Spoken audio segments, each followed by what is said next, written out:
السلام علیکم ناظرین، پروگرام میں خوش آمدید۔ جب سے جمہوری تہذیب نے ارتقا پایا ہے تب سے ایک اہم عنصر ہمیشہ سے تمام نظام کے سامنے اس کی جو سینٹرلٹی ہے وہ قائم رہی ہے، وہ ہے فرد کی سلامتی۔ اگر فرد سلامت نہیں ہے کسی معاشرے کے اندر تو نہ اس نظام کا فائدہ ہے، نہ اس جمہوریت کا فائدہ ہے اور نہ اس نمائندگی کا فائدہ ہے۔ بلکہ اگر آپ انسانوں کی جو سیاسی تاریخ ہے اٹھا کے دیکھ لیں تو ریاست کا وجود صرف اس وجہ سے اہم ہے کہ اس نے فرد کو تحفظ فراہم کرنا ہے۔ جو ریاستیں فرد کو تحفظ فراہم نہیں کرتی وہ اپنے وجود کا معنی کھو بیٹھتی ہیں۔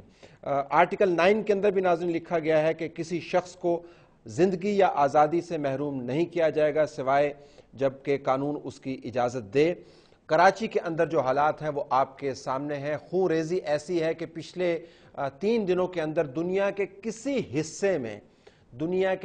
حصے میں اتنے افراد ہلاک نہیں ہوئے جتنے کراچی کے اندر ہوئے ہیں۔ اگر آپ پچھلے 6 ماہ کے اعداد و شمار اٹھا کے دیکھیں تو جو رپورٹڈ اور رجسٹرڈ کیسز ہیں وہ تقریباً 1100 کے قریب ہیں۔ پچھلے 3 دنوں کے اندر تقریباً 70 سے زائد لوگ اپنی جان سے ہاتھ دھو بیٹھے ہیں۔ کراچی کے بعض حصے عملی طور پر گینگز کے قبضے میں چلے گئے ہیں۔ پیٹرول بمز ہوں، گرنیڈز ہوں، کلاشنیکوفز ہوں، آر پی جیز ہوں، وہ تمام کے تمام کراچی کے اندر استعمال ہو رہے ہیں۔ لیکن یہ ملک ویسے ہی چل رہا ہے جیسے چلتا رہتا ہے۔ آج کے پروگرام میں ناظرین ہمارے پاس آپشن تھی کہ کراچی کے اوپر جب بھی ہم بات کریں تو ہم ایک پینل بٹھائیں، لیکن ہمارا تجربہ یہ رہا ہے کہ پینل جب بھی بیٹھتا ہے تو نہ سوال صحیح طریقے سے پوچھا جاتا ہے اور نہ جواب کام کا آتا ہے، اور ہر کوئی دوسرے کے اوپر الزام تھوپ کر اور اس کے بعد اسٹوڈیو سے اٹھ کے چلا جاتا ہے۔ آج ہم نے جس شخصیت کو دعوت دی ہے جن سے ہم سیر حاصل فوکسڈ گفتگو کرنا چاہتے ہیں، ان کا نام ہے نثار کھوڑا صاحب، جو اس وقت ایکٹنگ گورنر ہیں صوبہ سندھ کے اور ویسے اسپیکر ہیں سندھ اسمبلی کے، پاکستان پیپلز پارٹی کے اہم ترین لیڈران میں سے ایک ہیں۔ طویل سیاسی جدوجہد انہوں نے کی ہے اور بہت اچھے سیاسی کارکن بھی ہیں۔ کھوڑا صاحب آپ کا بہت بہت شکریہ۔ جی بہت مہربانی، آپ نے یاد کیا۔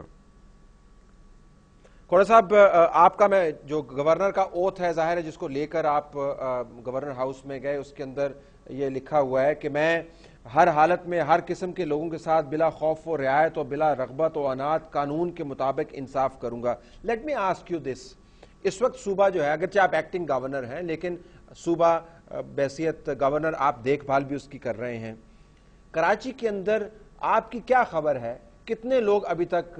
اپنی جان سے ہاتھ دھو بیٹھے ہیں؟ طلعت صاحب، آپ کی کوئی اطلاع غلط بھی نہیں کہہ سکتا، کیونکہ کافی ساری چیزیں کبھی کبھی کھل کر منظر عام میں کبھی کبھی نہیں بھی آتی۔ رپورٹڈ کیسز کبھی کم بھی ہوتے ہیں، اور اس پہ جائے بغیر آپ کا جو انٹرو تھا اس میں یقینی طور پر آپ بھی اچھا سا کنسرن شو کر رہے ہیں کہ سیکیورٹی آف انڈیویڈول ایک متنازع ایشو بن گیا ہے، چاہے وہ ملکی سطح پر اگر آپ دیکھیں تو ٹیررزم کے حوالے سے اور سوئسائڈل بامر کے حوالے سے، اگر کہیں کراچی فوکس میں آ گیا ہے تو اس طرح سے کچھ اور بھی شہر ہیں جو اس طرح سے کچھ اٹیک میں ضرور آئے ہیں، اور کراچی میں بھی یہ ناسور بنتا جا رہا ہے۔ ناسور نہیں بننا چاہیے۔ لیٹ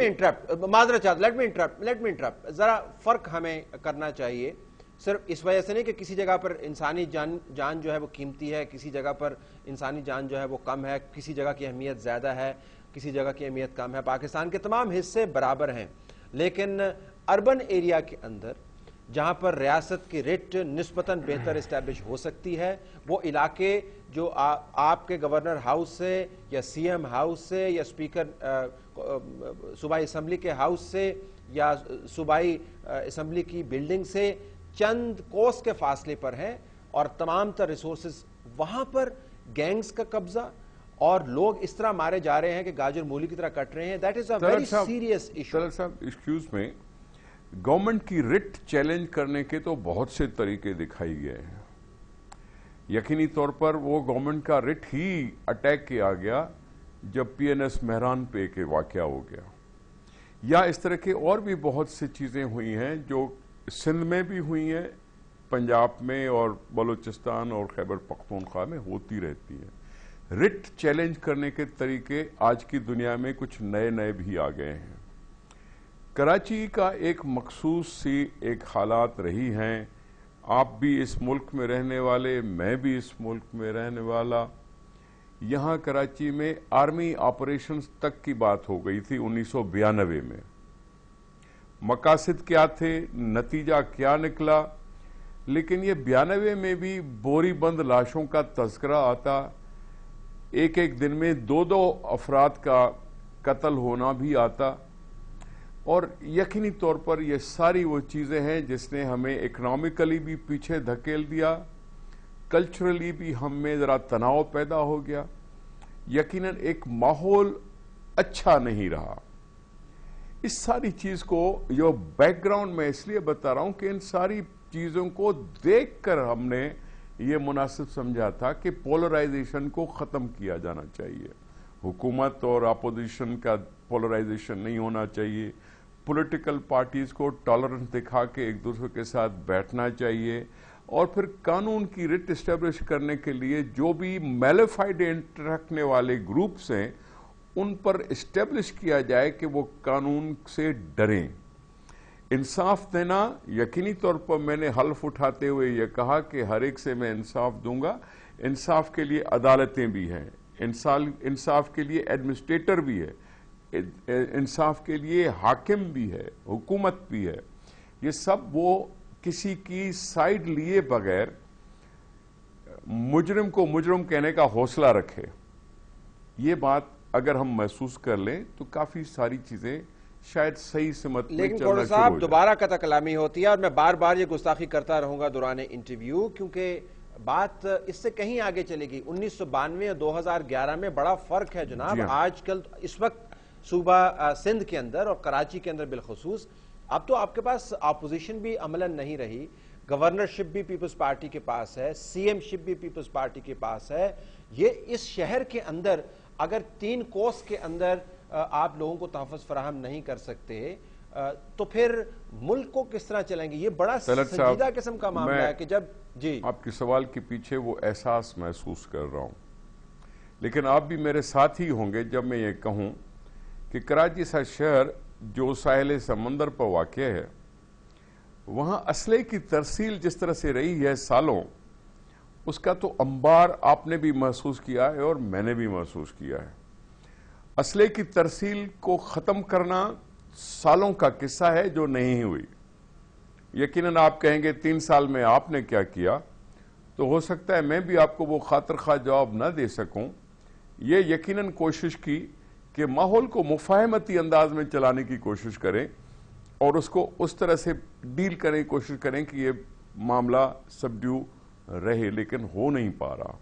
بہت سے انٹرسٹڈ گروپس ہیں، لینڈ مافیا، ڈرگ مافیا، اب روزانہ خبریں یہ بات آتی ہیں کہ جی پولیٹیکل ورکرز کے مرڈر ہو رہے ہیں۔ اب پولیٹیکل ورکرز جب مرڈر ہوتے ہیں تو پھر پولیٹیکل پارٹیز کا ایک رول بنتا ہے کہ وہ اس چیز کو، اس چیلنج کو قبول کریں۔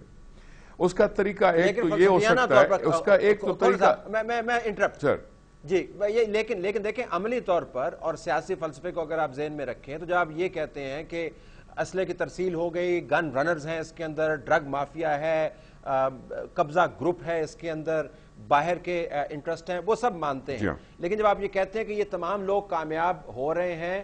فرد کو اس کا جو زندگی کا تحفظ ہے وہ خراب کرنے میں یا لوگوں کی قیمتی جانیں لینے میں، تو اس سے مراد یہ کہ بڑے ہو گئے نا ریاست سے، پھر تو ریاست سے قد کاٹ ان کا بڑا ہو گیا تو ریاست تو پھر فارغ ہو گئی عملی طور پر، کیونکہ ریاست کنٹرول نہیں کر پا رہی۔ دیکھیں آپ نے مجھے کہا کہ چیف منسٹرشپ پیپلز پارٹی کے پاس ہے، میں اگر گورنر ہوں تو 18ویں ترمیم کے وجہ سے وقتی طور پر اس ذمہ داری کو سنبھالنے کی کوشش کر رہا ہوں۔ اسپیکر بھی میری ذمہ داری بنتی ہے کہ میں اپنے اس ممبران کو اور جو ریپرزینٹیٹیو کہلاتے ہیں ان کو اس طرف توجہ دلا سکیں کہ جی معاشرے کو کس طرح سے ہونا چاہیے۔ بات دراصل یہ ہے سر کہ جب ہم ساری پولیٹیکل پارٹیاں مل کر ایک نقطے جمہوریت پر متفق ہو سکتے ہیں،